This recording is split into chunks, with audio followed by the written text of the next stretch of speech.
Okey.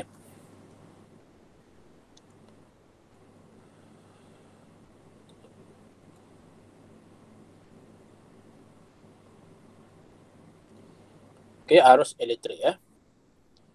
Masih lagi dalam bab 7, iaitu keelektrikan dan kemagnetan. Jadi arus elektrik, apa yang dimaksudkan dengan arus elektrik? Arus ya, arus. Dalam bahasa Inggeris kita panggil dia current. Kita selalu sebut current. Ada current tak? Kan kalau kita berbual kan, current. Current ya. Jadi current tu maksudnya arus. Apa yang dikatakan arus? Ia merujuk kepada cas elektrik yang mengalir. Cas elektrik yang mengalir daripada mana? Daripada penjana elektrik ataupun sel kering ataupun sel suria. Itu yang dikatakan sebagai arus.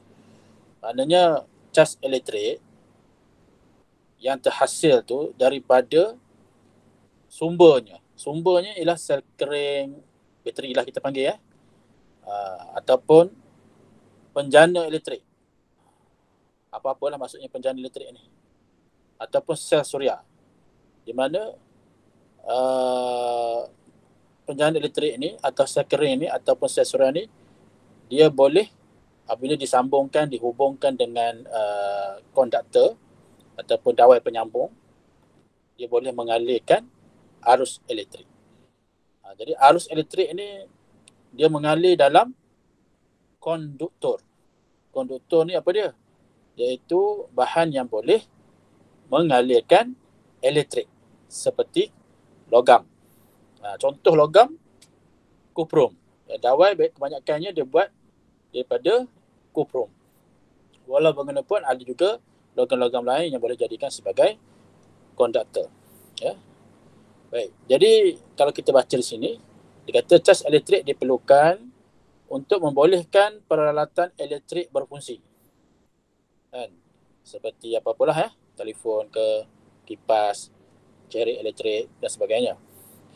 Jadi tenaga yang diperlukan untuk mengalirkan cas elektrik boleh dijana daripada sumber-sumber seperti penjana elektrik, sel kering dan juga sel suria. Jadi persoalan di sini, apakah hubungan di antara cas elektrik dengan arus elektrik? Itu yang nak dibincangkan ya. Jadi kalau kita lihat daripada aktiviti 7.5 di bawah ya, ataupun dalam buku SPS muka surat 80 ya. Aktiviti ini sebenarnya untuk mengkaji hubungan antara cas elektrik dengan arus elektrik. Okey ya. Jadi kita bincang secara teori ya. Jadi radas yang diperlukan dalam aktiviti ini ialah penjana Van de Graaff. Okay, nama dia penjana Van de Graaff, galvanometer dan juga dawai penyambung.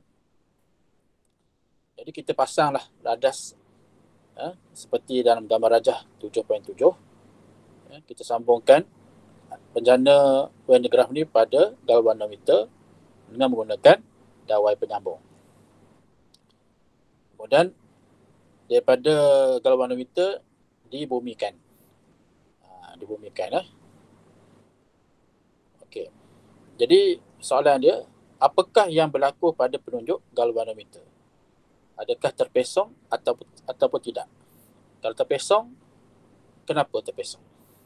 Apa menyebabkan terpesong? Dan bagaimanakah anda akan menunjukkan kehadiran cas pada kubah penjana, kubah ni? Apa yang boleh ditunjukkan kemudian menyatakan maksud arus elektrik. Jadi sebenarnya aktiviti ini dijelaskan di bawah ya, iaitu apabila kita sambungkan radas seperti dalam gambar rajah tu ya, penunjuk ataupun jarum galvanometer akan pesong. Jadi pesongan penunjuk galvanometer itu menunjukkan kewujudan arus elektrik.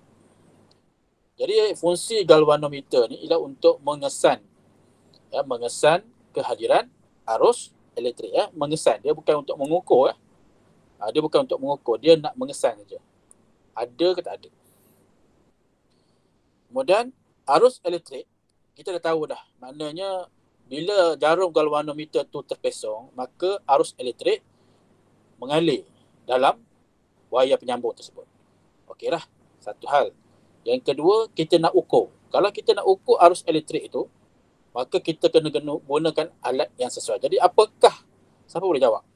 Apakah alat yang digunakan untuk mengukur arus elektrik? Apa dia?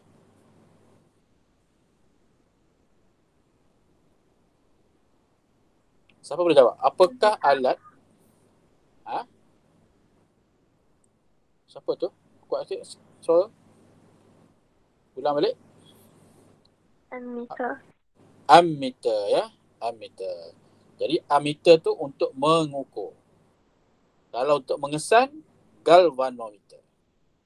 Jadi yang dimaksudkan dengan arus elektrik ialah kadar pengaliran cas elektrik melalui suatu konduktor. Itu dia. Kadar pengaliran cas elektrik melalui suatu konduktor. Bagaimana kuantiti elektrik ini diukur? Ini tadi baru masuk ini. Ya. Jadi pengaliran arus elektrik dapat diukur dengan menggunakan ammeter. Ini alat tadi ya.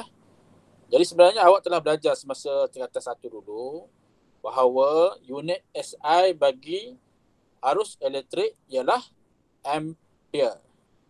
Ya, ampere. A besar. Ya, ampere tu simbol dia A besar. Kemudian awak juga ada belajar tentang istilah voltan. Jadi voltan ni apa dia? Voltan ialah beza upaya di antara dua titik. Katakan ada satu titik. Okey. Kemudian dihubungkan antara dua titik tersebut. Dua titik ni disambungkan. Okey. Jadi itu dikatakan sebagai voltan. Voltan iaitu beza upaya di antara dua titik yang boleh diukur dengan menggunakan unit volt. Seperti nama dia. Volt. Ya, volt. Dengan menggunakan alat voltmeter. Jadi voltmeter alat yang digunakan untuk mengukur voltan. Ya. Ammeter alat yang digunakan untuk mengukur arus elektrik. Arus, ya. Unit bagi arus ialah ampere. Manakala unit bagi voltan adalah volt. Ya, volt tu V besar ya. V besar. Huruf besar kecil ni kena ambil tengok. Kena ambil kira, tak boleh tulis sebarangan ya. Baik. Kemudian kita pergi kepada aktiviti 7.6 ni. Aktiviti 7.6 ni tujuan dia adalah untuk mengukur arus dan voltan menggunakan alat pengukuran yang sesuai. Okey, jadi kita akan bincangkan menggunakan buku SQS ya. Ada yang saya dah bagikan jawapan dia. Sebelum kita pergi kepada muka surat 81, kita tengok muka surat 80. Muka surat 80 ya, saya akan gunakan yang Koh-Jasin ya sebagai reference, sebagai rujukan, sebagai contoh. Semua buka muka surat 80. Jadi muka surat 80 tu merujuk kepada penjana Van de Graaff. Okey, Van de Graaff. Jadi bila kita dah pasang seperti tadi, kemudian kita dapat dia punya pemerhatian, apa yang dapat dilihat apabila dipasang radar seperti dalam rajah, ya, aktiviti spera logam. Apa tu aktiviti spera logam? Maknanya dekatkan spera logam. Okey, dekatkan spera logam. Ini dia. Dia kata situ dekatkan spera logam dengan kubah. Ya, dengan kubah. Kemudian apa yang diperhatikan? Bunga api terhasil ya. Bunga api terhasil. Sebab apa bunga api terhasil? Pemindahan cas. Ya, pemindahan cas berlaku. Macam percikan api lah. Ya. Kemudian bagaimana dengan jarum galvanometer? Jadi dia terpesong. Alasan? Sebab dia arus elektrik mengalir. Okey. Soalan. Apakah fungsi penjana Van de Graaff? Alat yang menghasilkan cas-cas elektrik. Cas-cas elektrik. Yang kedua, bagaimanakah cas elektrik dihasilkan oleh penjana Van de Graaff? Melalui geseran antara tali sawat dengan roda. Roda. Betul je roda tu. Roda. Nampak macam rodo. Tak apa. Jasi, roda. Itu tarik sikit ekor dia tu. Apakah yang terhasil apabila pengaliran cas-cas elektrik melalui dawai elektrik dalam aktiviti ini? Yang terhasil itu ialah arus elektrik. Okey. Kesimpulan dia, penjana Van de Graaff menghasilkan cas-cas elektrik yang berwatan tinggi. Jadi ini pun bagus juga ya, betul semua. Okey, kita bagi shake a hand. Okey.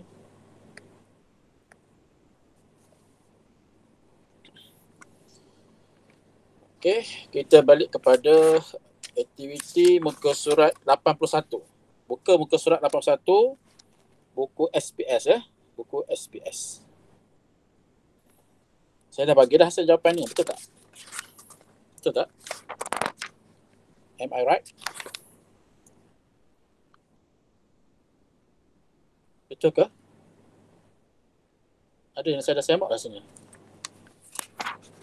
Betul tak? Jazwan.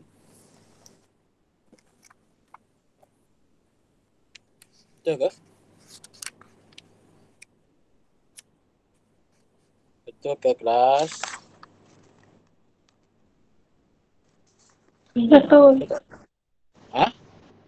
Betul Okey. Jadi dalam aktiviti 7.5 iaitu KEBAT, Experiment Inquiry, ini pengukuran arus elektrik dan watan. Okey, arus elektrik dan watan Kita tahu alat yang digunakan kita dah sebut tadi ya. Nak pasang ni. Ada buat ada aktiviti ni? Itu dalam kelas. Mama ada tak? Ada. Ada kan, dah buat So kita terus pergi pada muka surat buku teks muka 150 Saya nak sikit-sikit lah yang mana yang dah tu tak payahlah. Okey, ni yang penting hubungan antara arus, watan dan rintangan. 3 benda. Ya. Arus, watan dan juga rintangan. Arus ditulis sebagai A lah Kita kata arus, watan dan juga rintangan. Upayaan sesuatu konduktor untuk menghadkan atau menentang aliran arus elektrik melaluinya dikenali sebagai rintangan. Rintangan. Okey, rintangan. Jadi rintangan ni dia slowkan. Dia hadkan ataupun dia menentang aliran arus elektrik. Jadi maknanya kalau kita kata R begini katakan ni ada satu rintangan R, maknanya arus datang kepada dia. Okey. Arus menuju kepada dia iaitu A. A ni datang kepada R. Jadi R ni dia akan menghadkan perjalanan arus tu. Arus tu dia nak pergi ke mana? Arus tu dia nak pergi ke seterusnya lah. Next daripada sini dia nak pergi ke ni kan, depan ni katakan. Tetapi sebabkan ada rintangan, jadi rintangan tu menghadkan ataupun dia tu menentang arus elektrik. Dan unit bagi rintangan ni disebut sebagai ohm. Ohm. Simbol dia bukan O simbol dia seperti ni seperti apa tu? Kalau kaki orang jalan kengkang ni kepala orang di jalan kengkang. Mengkang jalan begitu pula. Jalan mengkang.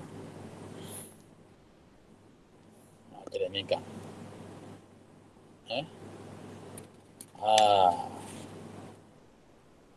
Jadi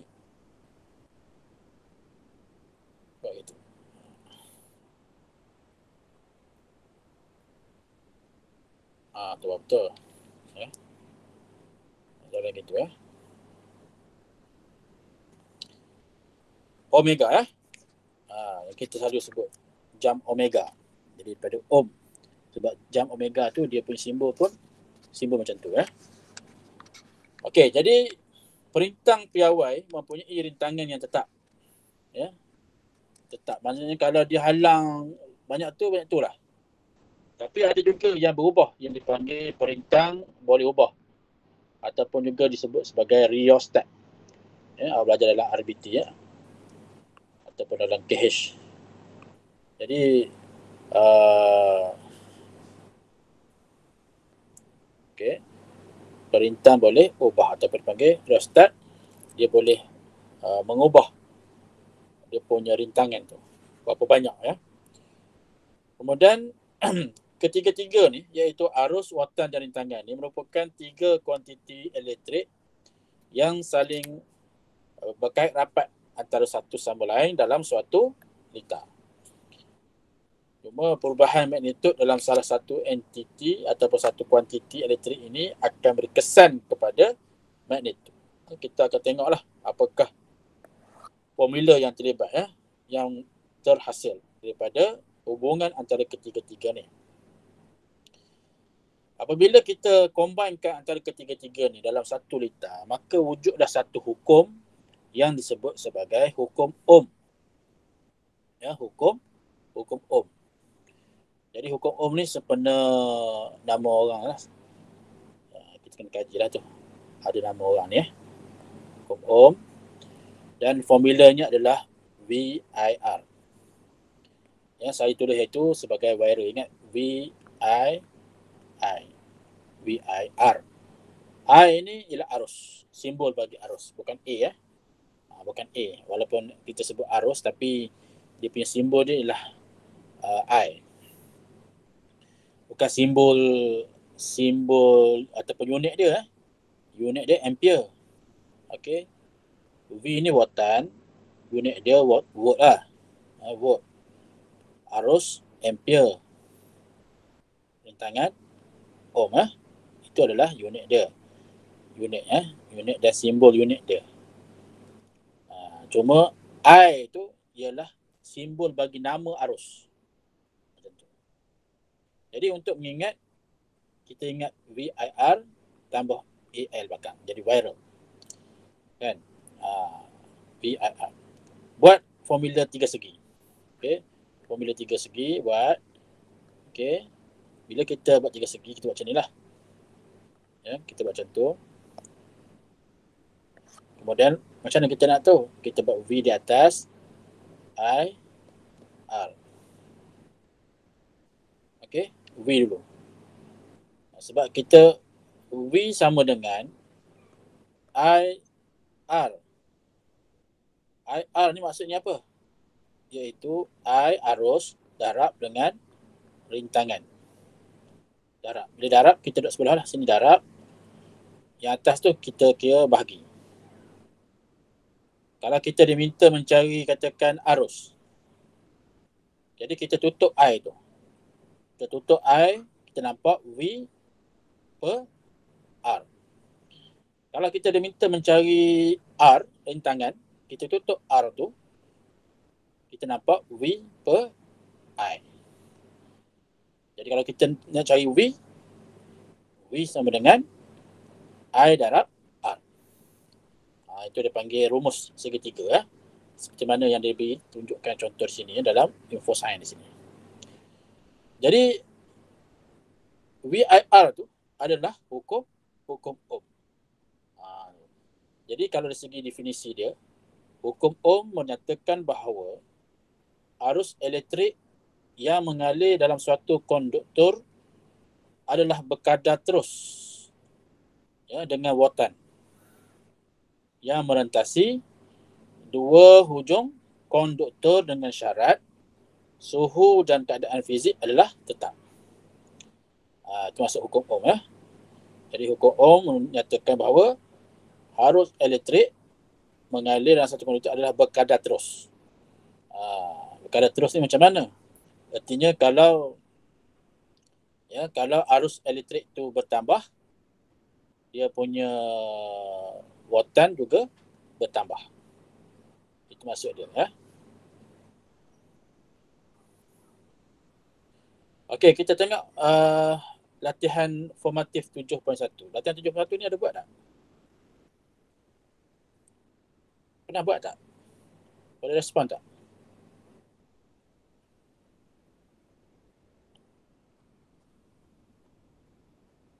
Pernah buat tak ni? Latihan formatif 7.1? Pernah. Pernah ke belum? Pernah. Pernah, ya? Dah pernah hantar dan disembah. Okey, kita tengok baliklah, ya. Latihan formatif 7.1. Nyatakan bentuk tenaga yang wujud dalam keadaan yang berikut. Air yang mendidih. Bentuk tenaga. Haba. Tenaga haba. Okey, bagus. Tenaga haba, TH. Seekor ayam yang sedang berlari. Tenaga Kinetik. kinetik. Okey, sebab dia berlari. Spring yang dimanfaatkan. Ini key, ya. Elastik. Tenaga Keupayaan elastik. keupayaan elastik, ya. 3. 2. Semasa pergerakan awan, banyak cas akan terkumpul di awan.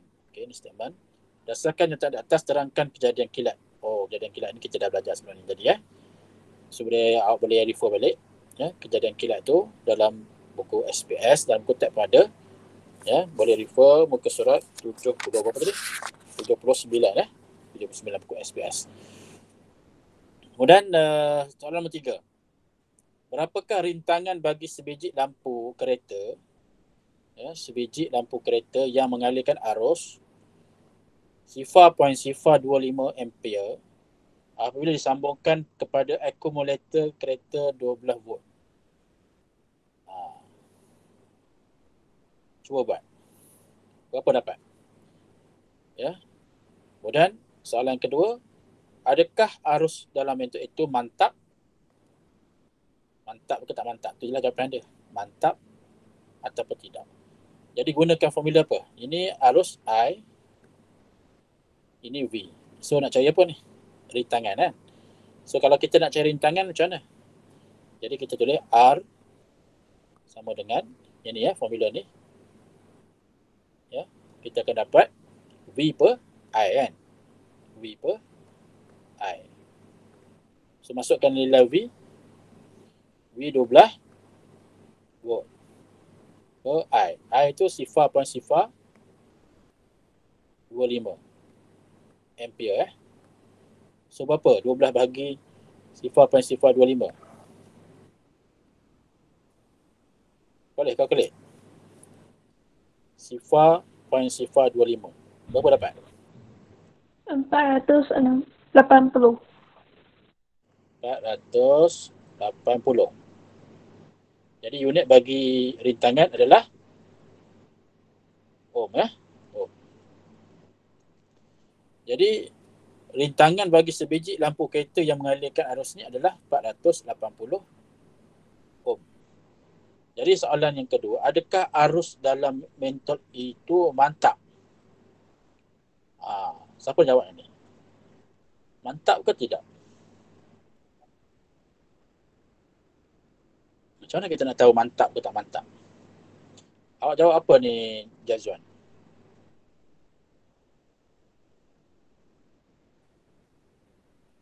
Mantap. Mantap.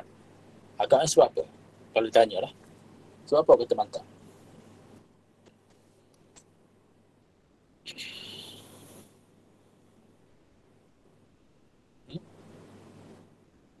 Arus Saya dalam tulis mentol itu. kerana disambungkan kepada akumulator yang membakarkan voltan dan rintangan bagi sebiji lampu kereta ialah 480 ohm.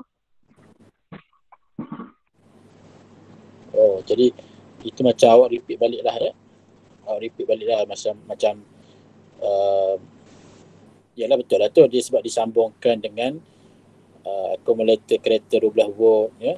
Kemudian arus dia sifar 0.025 ampere. Dia sebenarnya kena tengok dari sini. Nak tahu mantap tak mantap, kita tengok di sini. Okey, kita tengok situ. Sekarang ni 12 volt dibahagi kepada sifar 0.025 ampere. Maknanya arus yang mengalir itu adalah arus yang kecil. Kecil je. Betul tak? Sifar 0.025.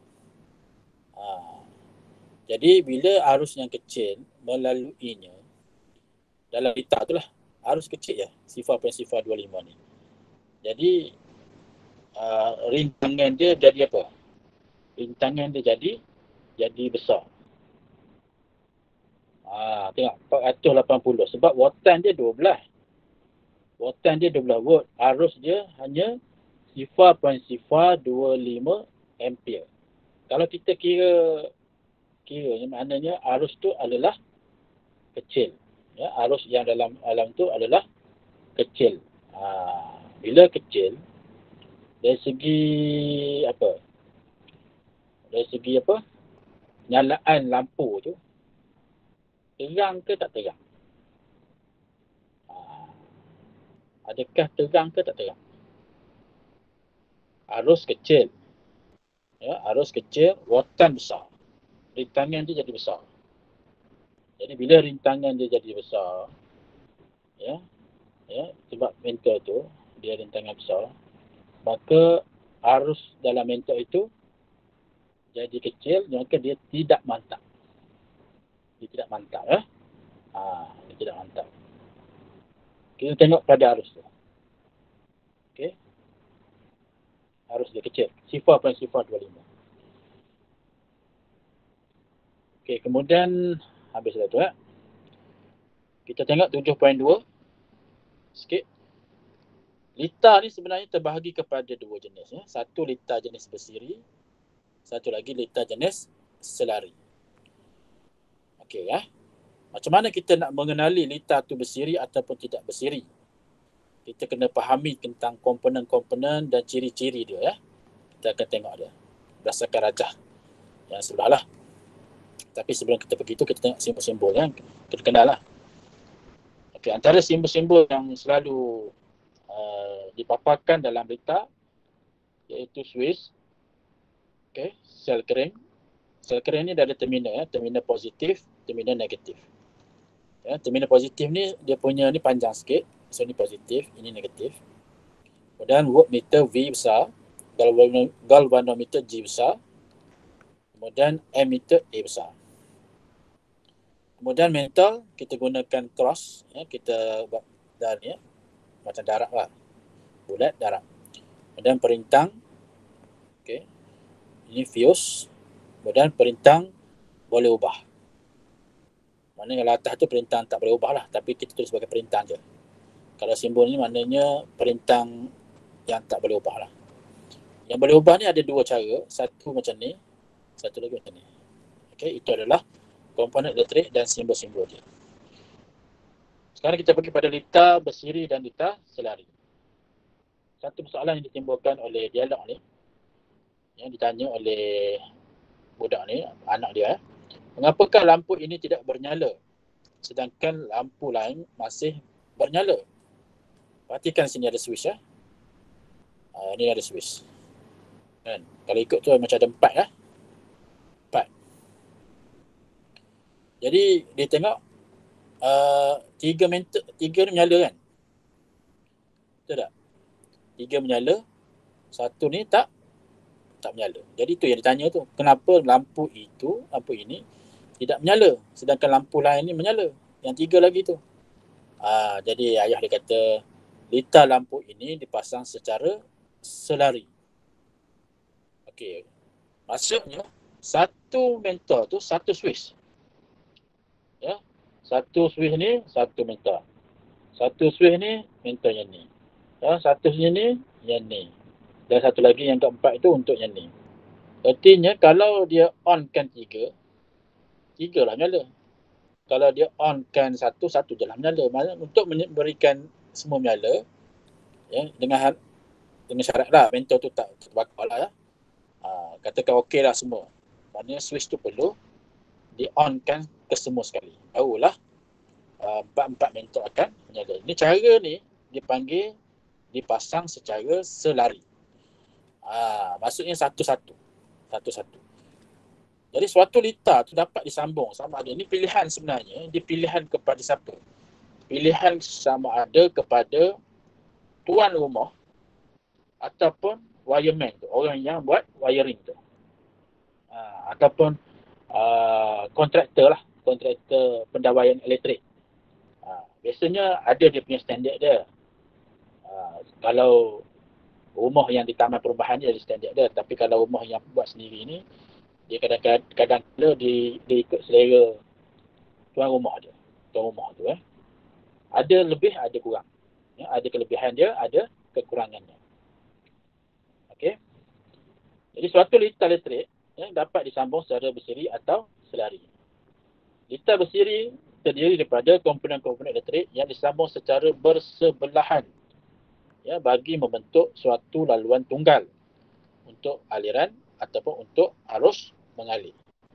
Manakala litar selari ialah litar yang dibahagikan kepada lebih daripada satu cabang.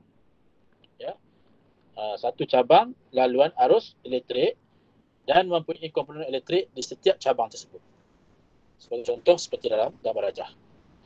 Yang rajah bersiri rajah yang menunjukkan litar bersiri. Okey, kita ada ni. Ini adalah sel kering. Ini adalah Swiss. Kemudian ada wayar penyambung. Kemudian ada mentol. Mentol 1, mentol 2, mentol 3. Okey. Jadi kalau kita lihat sini, mentol ni, kalau kita sebagai M1, M2, M3 ni, dia dipasang secara bersiri. Iaitu pada satu wayar penyambung yang terus. Satu je.